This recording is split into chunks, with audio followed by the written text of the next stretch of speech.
আসসালামু আলাইকুম। আমরা অনেক সময় রাষ্ট্রপ্রধান বা রাষ্ট্রের বিভিন্ন সমস্যা আমরা রাষ্ট্রের উপরেই বা সরকার প্রধানের উপরে চাপাই দিই অনেক সমস্যা। কিন্তু বাংলাদেশের সচেতন নাগরিক হিসাবে আমারও কিছু করণীয় থাকে।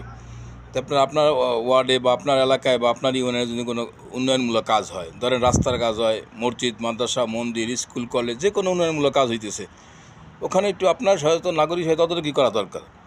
ইঞ্জিনিয়ার কী কাজ করাইতেছে, কীভাবে করায়, যিনি কন্ট্রাক্টর ওনার কাছে সরকারিভাবে পেপার দেওয়া থাকে, কতটুকু ডালাই হবে, কী রড দিয়ে কাজ করবে, কী সিমেন্ট, কী মানের কংক্রিট ব্যবহার করবে, সব কিছু ডিটেলস ওনার কাছে পেপার দেওয়া থাকে। একটা ম্যাপ দেওয়া থাকে, যেটাকে বিল্ডিংয়ের পুরা বিল্ডিংয়ের নকশা দেওয়া থাকে।